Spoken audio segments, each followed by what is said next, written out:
I hadn't been to a circus since I was a kid. The bright lights, the smell of popcorn, the laughter echoing from the big tent. It all felt like a portal to a simpler, happier time.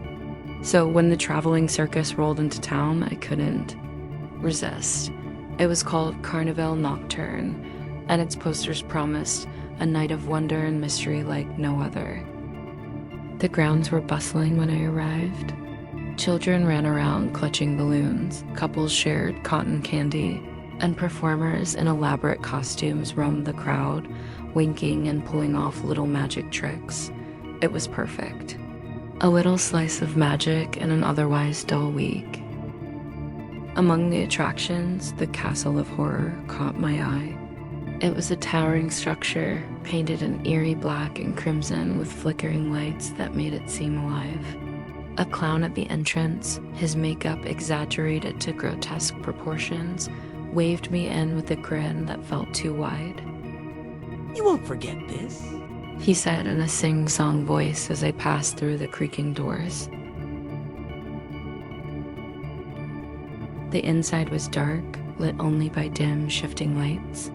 Animatronic monsters lunged from the walls, and distorted screams echoed through the halls.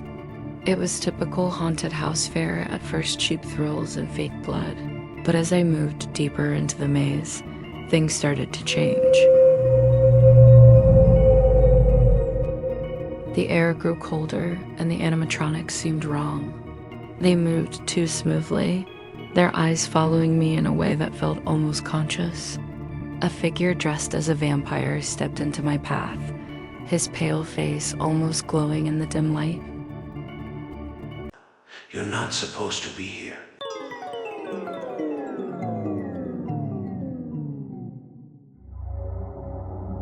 He hissed, his voice too real, too venomous to be part of the act. I laughed nervously and sidestepped him, telling myself he was just an actor. But when I turned to look back, he was gone. By the time I stumbled out of the exit, my heart was racing.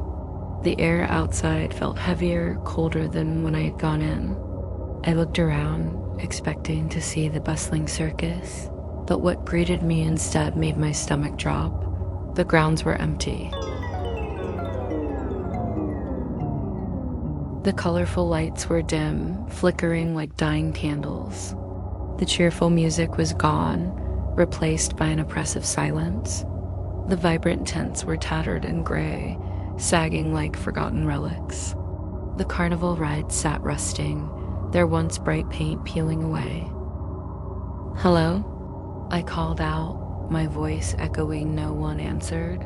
I walked through the grounds, my footsteps crunching on brittle, dead grass.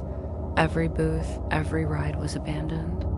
The cotton candy machine sat still, its sugary strands hardened into a crystalline web. Balloons hung deflated and faded, swaying in a wind I couldn't feel.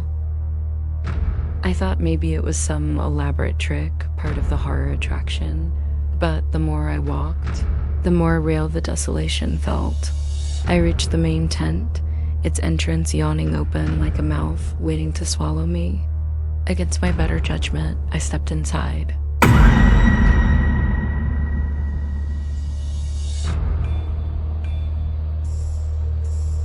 The seats were empty, rows upon rows of rotting wood. The center ring was dark, save for a single spotlight illuminating a dusty, cracked mirror. As I approached it, a faint whisper tickled my ears. "Stay with us." My reflection in the mirror wasn't mine. It was twisted, my face elongated, my eyes black and sunken. The grin on my reflection's face stretched unnaturally wide, just like the clowns at the entrance. I stumbled back, my heart pounding, but the whispers grew louder. They were everywhere now, overlapping, calling my name, begging, mocking.